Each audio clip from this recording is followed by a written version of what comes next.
Hola, soy Álvaro Pérez, decano de la Facultad de Comunicación de la Universidad de Montevideo en Uruguay y tengo el gusto de presentarles la ponencia Los políticos de la Segunda República a través de las entrevistas de Manuel Chávez Nogales.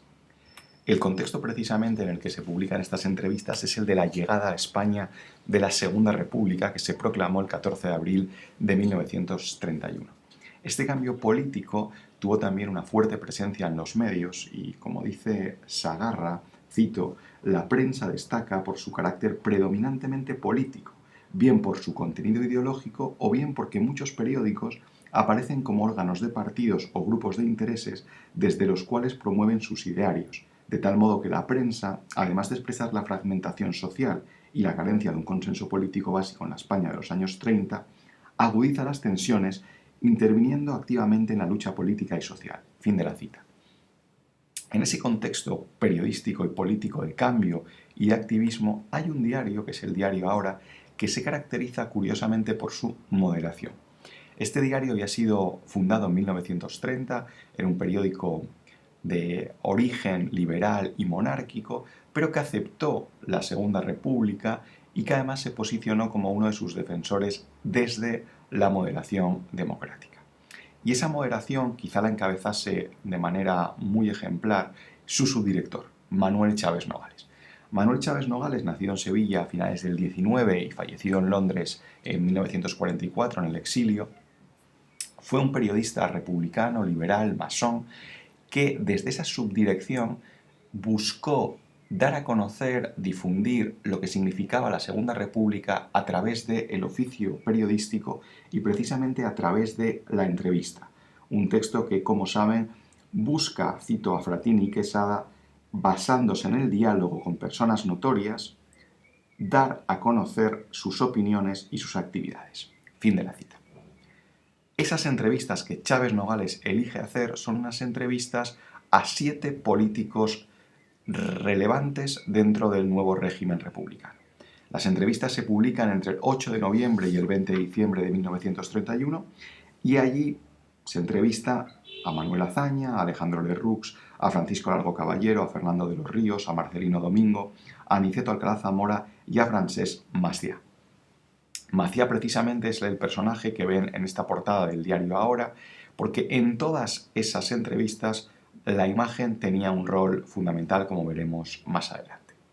La metodología para mostrar cómo son estas entrevistas y qué objetivo se propone Chávez Nogales con ellas consisten básicamente en acudir a la fuente primaria, el diario Ahora, y pueden ver la primera entrevista del 8 de noviembre del 31 a Manuel Azaña. Se acude a la fuente primaria para realizar un análisis cualitativo y descriptivo del contenido de esas entrevistas. Lo que los resultados arrojan es lo que ya les adelantaba. En primer lugar, resalta el valor de la imagen. En la prensa de principios del siglo XX en España comienza la imagen a jugar el rol fundamental. Primero fue a través de las revistas ilustradas y después ya con la introducción de la fotografía con un peso muy específico de la imagen. En este caso, una imagen que sirve para mostrar a los políticos en sus conversaciones con el periodista Manuel Chávez Nogales. Ese análisis cualitativo nos muestra ya desde la primera entrevista el objetivo que tiene el periodista con sus textos. Lo dice de manera explícita el 8 de noviembre del 31.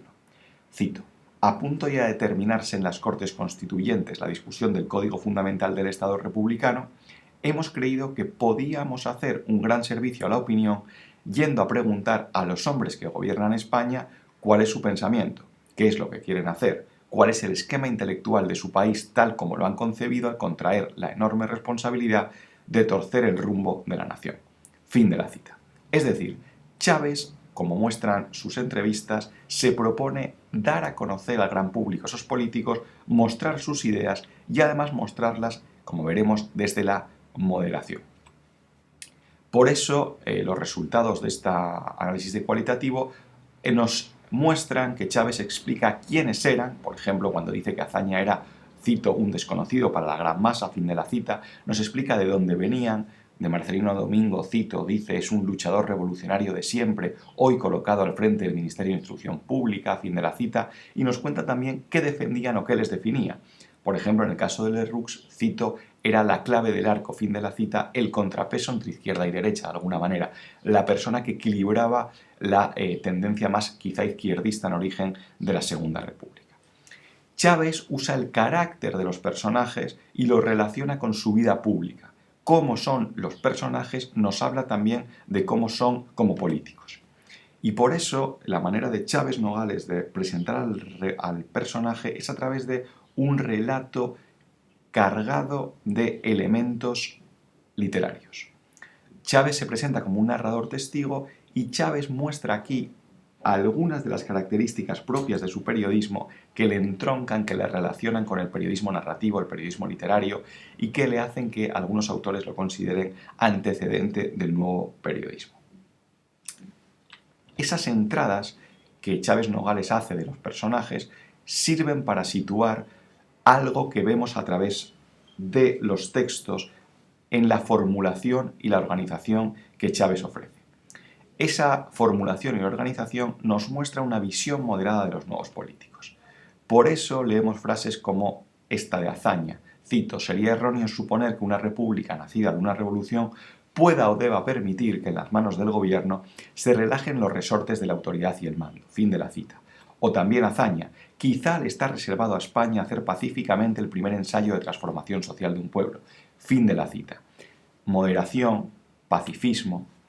Además, se muestra ese matiz humano, esa característica de los políticos como cercanos al pueblo, con sus debilidades e incluso con sus peticiones, como cuando Lerroux pide tiempo. Cito: la democracia, que no ha gobernado hasta ahora en España, necesita una larga etapa de experiencia para ir realizando una obra de transformación económica y social. O también de los Ríos, que cuando habla de la labor de la Segunda República, la relaciona con la necesidad de que en España este sistema se establezca. Por tanto, los políticos se muestran moderados, los políticos incluso apelan a los ciudadanos pidiendo tiempo y pidiendo paciencia. Los resultados también muestran que los temas que Chávez aborda son obviamente de actualidad y, por supuesto, también entran a las cuestiones de las reformas que la Segunda República propone y que podían ser en aquel momento polémicas. La lectura de las ideas de los políticos nos da sin duda una buena situación de lo que estaba pasando en aquella España. Por ejemplo, no se elude la reforma militar, que Azaña pondera diciendo, cito, que se obtiene la ventaja de, con menos gastos, instruir eficazmente mayor número de hombres. O sea, hay una labor didáctica también de los políticos que explican al pueblo lo que está pasando y por qué, en este caso, según Azaña, la reforma militar es positiva. Lo mismo ocurre con la reforma agraria, que de los Ríos, cito, explica así: las dificultades que se señalan existen y han de existir en toda reforma agraria. Fin de la cita.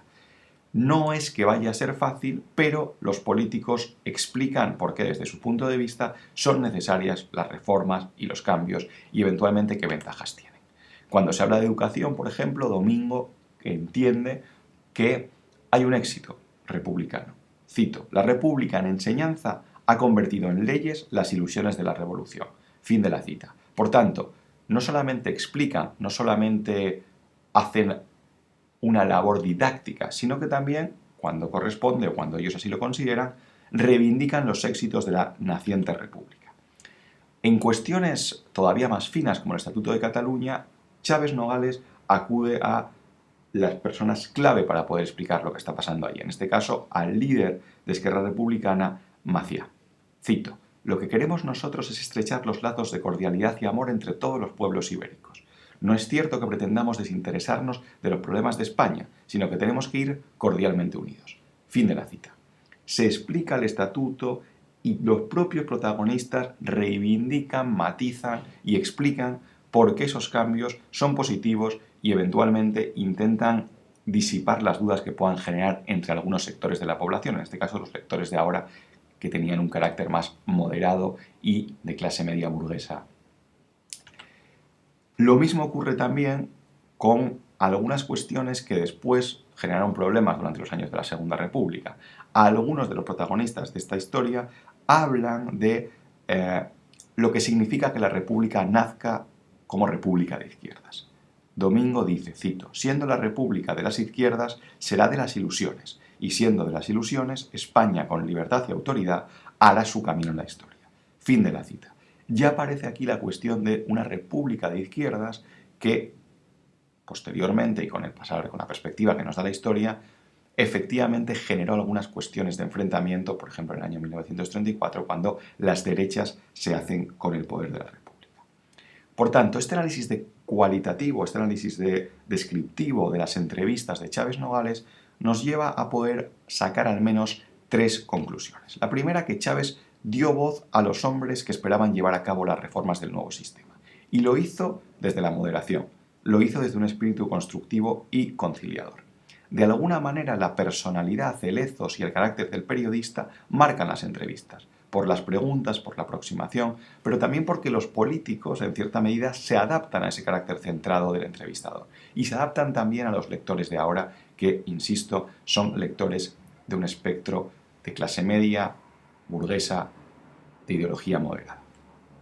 Una segunda conclusión que podemos sacar al hilo del análisis de estas entrevistas es que las palabras de los políticos, que evidentemente Chávez apenas matiza porque son una entrevista, les sirvieron como una carta de presentación, no solo política, sino también personal. Se dieron a conocer y mostraron sus ideales. Por eso entendemos que en este Congreso de Comunicación Especializada esta ponencia y estos textos tienen cabida y tienen sentido, porque pueden servir en tiempos de crispación como inspiración para lo que el buen periodismo político debe hacer. Preguntar, construir, mostrar lo que está pasando. Y por último, en estas entrevistas se deja ver una idea que es muy del periodista que las escribe, Chávez Nogales, según la cual la vocación configura a la persona. Y a su vez, el personaje público no puede escapar de su carácter. La personalidad nos marca y la vocación nos define. Estas ideas son ideas propias de Chávez Nogales que en estas entrevistas a los políticos de la Segunda República ya de alguna manera aparecen y él desarrollará posteriormente en otras obras como la biografía de Juan Belmonte, El torero, o la historia de Juan Martínez, el bailaor flamenco, que sirve a Chávez para contar cómo se desarrolla la Revolución Rusa en el año 1934, que es cuando publica ese libro. Muchas gracias por su atención y un placer haber compartido esta ponencia. Saludos cordiales.